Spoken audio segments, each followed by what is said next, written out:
Hello, this is your special education virtual content specialist with the 8th grade lesson for May 11th. This lesson, like all other lessons, can be found on TeachHub. All lessons come with the title, the focus question, the learning objective, including the standards and objectives for each lesson. Additionally, we provide guidance for using this resource, including instructional and technology guidance, implementation guidance for the lesson, guidance for summarizing, guidance for assessment during instruction, and general methods of engaging with students with disabilities and multilingual learners. 8th graders are working on Unit 8, the Pythagorean Theorem and Irrational Numbers. Day 11, Finding Side Lengths of Triangles, Part A. What do we know about the side lengths of triangles?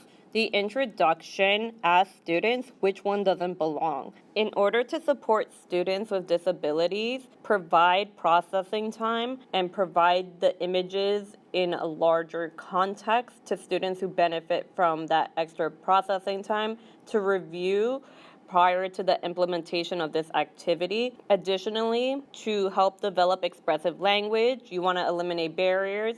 So you can provide sentence frames for students to explain their reasoning, such as the one seen here.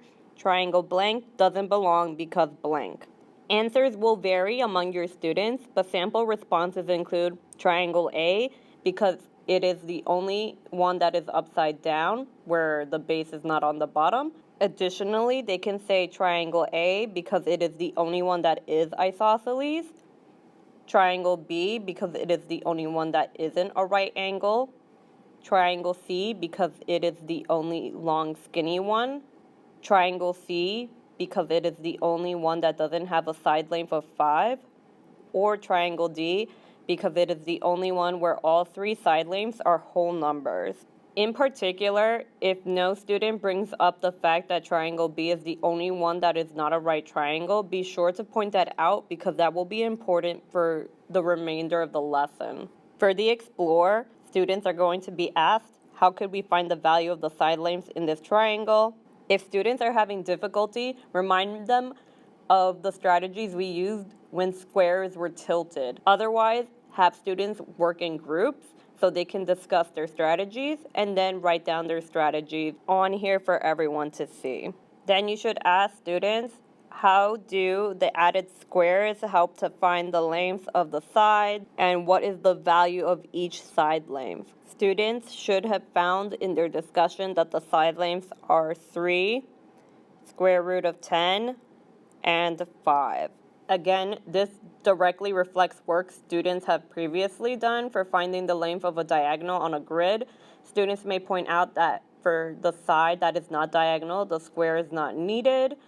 This is true, but if no student points it out, note that 3 equals square root of 9, and so the strategy of drawing in a square still works. So tell students that they're going to be using their strategies to determine the side lengths of several triangles in the following activity. Encourage groups to divide up the work filling in the tables. For this portion of the Explore, treat it as an I do and we do.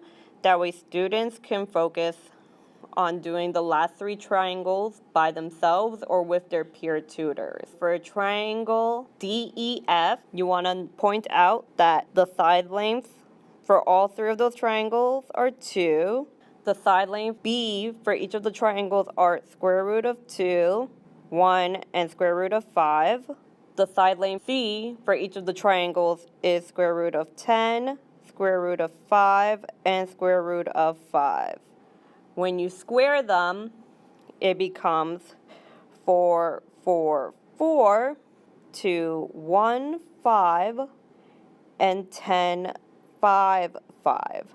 Then you want to get students to think about what do you notice about the values in the table for triangle E but not for triangle D and F. If you're doing this question as a we do, you want students to realize that the sum of A squared, which is 4, and B squared, which is 1, is equal to C squared, which is 5. For this portion of the Explore, students are going to complete it as a you do. If you want them to work with their peer tutors, this would help support students with disabilities, especially those who struggle with fine motor skills, to dictate how to draw the squares on each side of the triangle as needed. So students should get that the side lengths of A are 2, 2, 2, square root of 5, 3, square root of 10, square root of 13, square root of 13, and square root of 10. When you square the values, you get 4, 4, 4, 5, 9, 10, 13, 13, 10.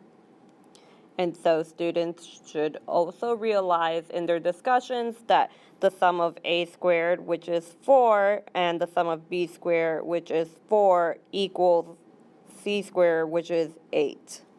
Now you want to highlight what do triangle E and Q have in common. And so students should realize that both of these triangles are right triangles. An anticipated misconception from this explore is that some students may use the language hypotenuse and legs for all the triangles in the activity. If you hear this, remind students that those words only apply to right triangles. After going through this, they should realize that only E and Q can have that language applied to them. For the summary, provide students with a sentence starter so they can focus on the content of their answer rather than the structure of their answer. For additional practice, students can complete R.2 on iExcel, find the missing leg length, Khan Academy 8th grade right triangle side length, Engage New York 8th grade Module 2, Lesson 15 problem set, and the Open Up practice problems. This lesson was created utilizing illustrative mathematics and Open Up resources, so please be sure to look at these resources to support your students' remote learning. If you have any questions, reach out to your virtual content specialist. Thank you.